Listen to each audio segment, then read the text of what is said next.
The SEGA Dreamcast was a system ahead of its time and remains beloved among Japanese and retro gamers alike nowadays. And of course, because this is the fan translation series, you all know exactly what this means. We're going to discuss English patches for what many consider the best SEGA system ever made, even though I personally think the Saturn is better. Anyway, I'm so happy to finally cover this system, so let's just get straight into it. One of the best things about RPG mechanics is the ability to use them in almost any genre, ranging from beat-em-ups to visual novels and 3D platformers. Napple Tale, Arsia in Daydream is one such hybrid title.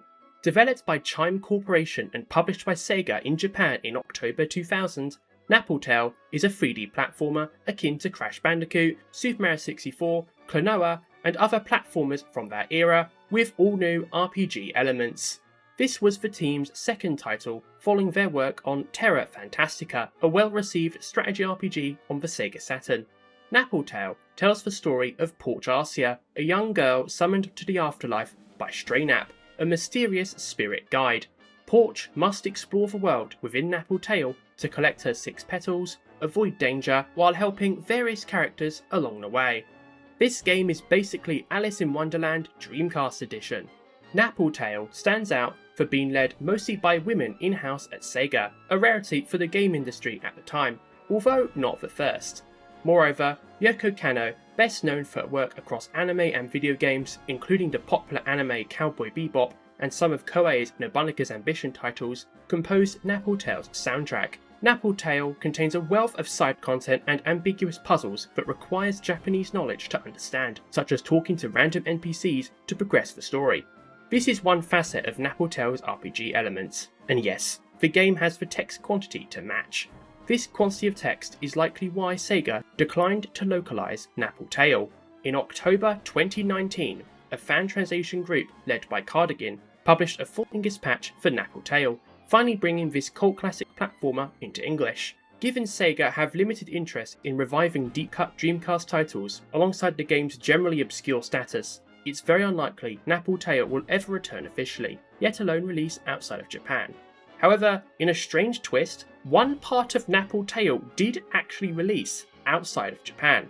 One of the game's tracks, Little Black Book, was featured in the official soundtrack for a 2008 German language movie, Kirschblüten Hanami. I'm sorry I butchered that. So for any German speakers out there, that's also an option.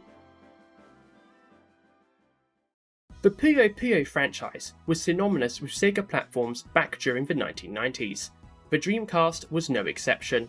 Compile, the original developers of this iconic franchise, developed 2 titles for the Dreamcast, both of which later received English patches.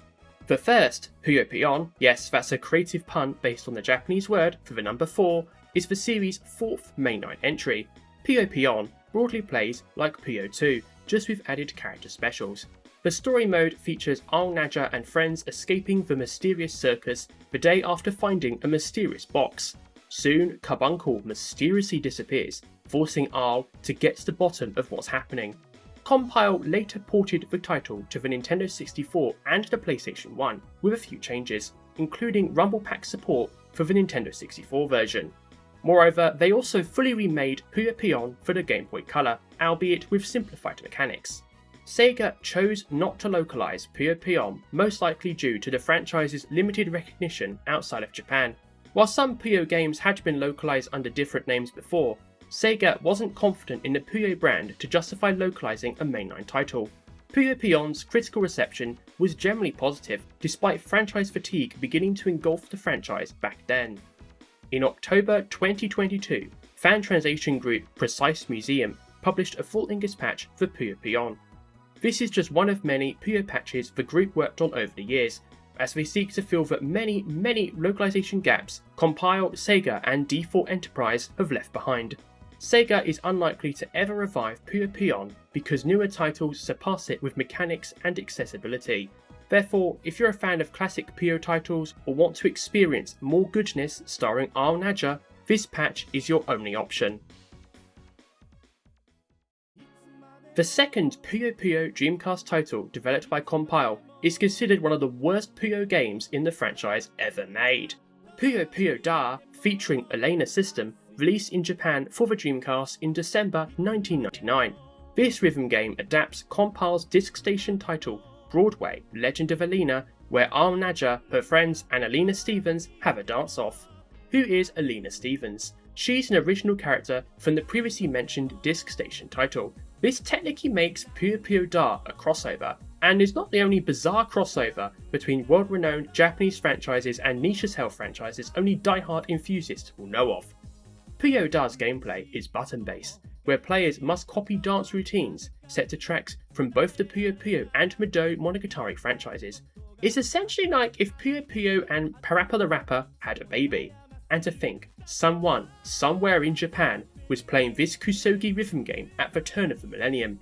And you too can play it in English thanks to a full English patch published online by a modder named Streaker in January 2025. Puyo Puyo Da's reason for Japan exclusivity is obvious. First of all, the poor reviews for a spin-off title in an obscure franchise outside of Japan, where none of the mainline titles had any English localization, is a very hard sell, yet alone the Dreamcast, which by that point Sega was about to kill off in the West. However, because the audience for niche gaming, Kusogi and Puyo Puyo specifically has grown so much outside of Japan in recent decades, Puyo Puyo Da will find an audience today. Therefore, if you're curious about one of Puyo Puyo's most unique titles, or enjoy rhythm games, Sega titles, or Kusogi, Puyo Puyo Da may be right up your alley. There are two words in gaming YouTube videos that instantly lead to many JRPG fans skipping to the next timestamp because they will automatically assume the game will suck. But hear me out. Idea Factory. Okay, let's discuss this game. Run =dim as Black Soul, a name that is absolute fucking nonsense, is a turn-based strategy RPG, Idea Factory, published in Japan for the Dreamcast in 2001. It's one of 3 video game titles Idea Factory commissioned as part of the Run =dim franchise back in the day. Run =dim, yes that's how it sounds if you're reading it via a screen reader, is a forgotten 3D CG anime project Idea Factory and South Korea's Digital Dream Studio co-produced at the turn of the millennium. The franchise served as a tonal precursor to Idea Factory's Neverland franchise, the brand to which Spectral Souls, Generation of Chaos, Blazing Souls and a few other legacy 2000 IPs from the company belong in.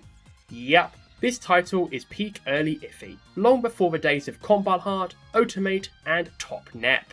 If you watched anime or 3D CG shows in the early 2000s, you might have seen the Run =dim anime. Run =dim as Black Soul is hard, dark and surprisingly charming. It's comparable to other mech strategy RPGs like Super Robot Wars or Front Mission, so if you've played any of these games, you'll be right at home here. The most interesting aspect of Black Souls is its co-developer, Yuki Enterprise.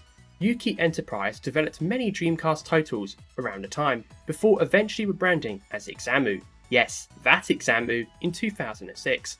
Run =dim as Black Soul is a far cry from the fighting games Ixamu is known for nowadays. In October 2022, a fan translation group consisting of Rolly, translator Rafam Gam and Espinite published a full English patch for Run =dim as Black Soul, giving this forgotten strategy RPG a new lease of life, and its only English release. Realistically, Idea Factory will never revive the Run =dim franchise, yet alone re-release Black Soul specifically. This does assume the South Korean co-creators consent to a revival, assuming they're even still around and have a say in the IP. We don't really know. Oh, and for anyone who does dislike Idea Factory who for some reason did not skip to the next timestamp, well done by the way, I'm pleased to confirm that because this is Iffy's only Dreamcast game, you will never hear about this company in relation to the Dreamcast ever again. If a popular Japanese franchise is successful, a visual novel surely exists for it. That is an unwritten rule within gaming media, which does apply in most cases, including SNK's Samurai Shodown franchise.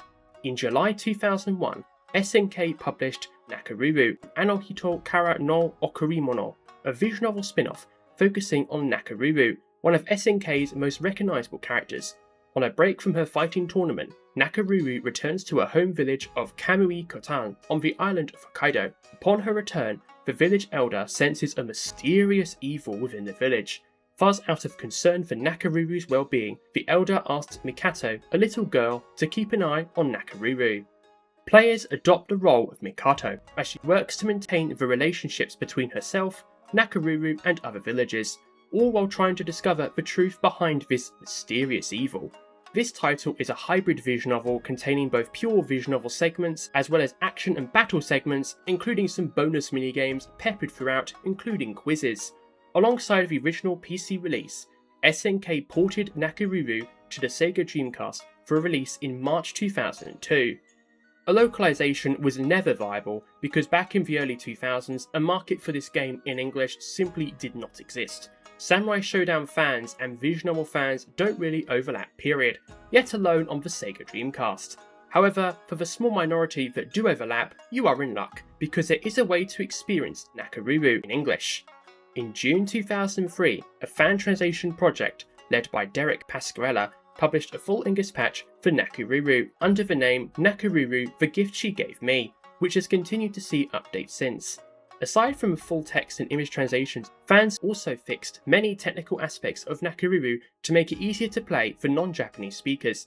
There's an extensive list of changes over on the project page and VNDB listing, so I'm just going to go over a few highlights. Pascarella's team changed the font to accommodate narrower glyph titles, added full compatibility for Power Region consoles, alongside completely replacing the quiz and lyric minigames.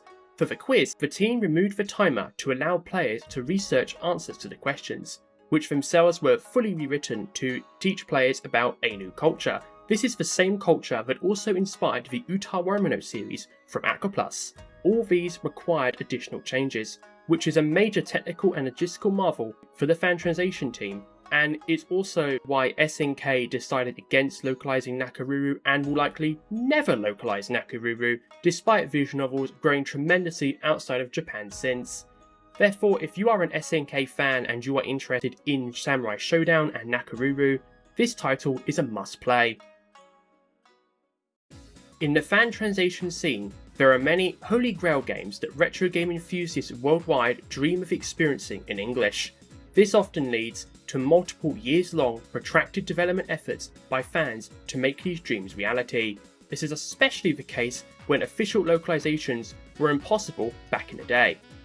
Princess Crown, Atlus's most famous unlocalized SEGA Saturn game, is one such famous example.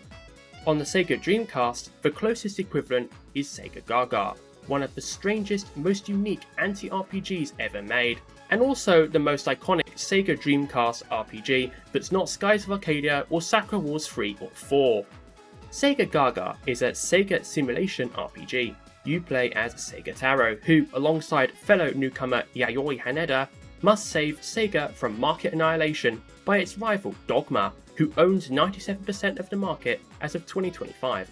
This includes traversing other Sega departments to save their overworked colleagues who have, for some reason, transformed into mutants. Once Taro rescues his colleagues, they become part of his development team. This ties into SEGAGAGA's simulation elements. Do you want to take your time to develop one or two awesome titles, or pump out shovelware like you have an endless pit of money? The choice is yours, and fortunately does not reflect the modern gaming industry.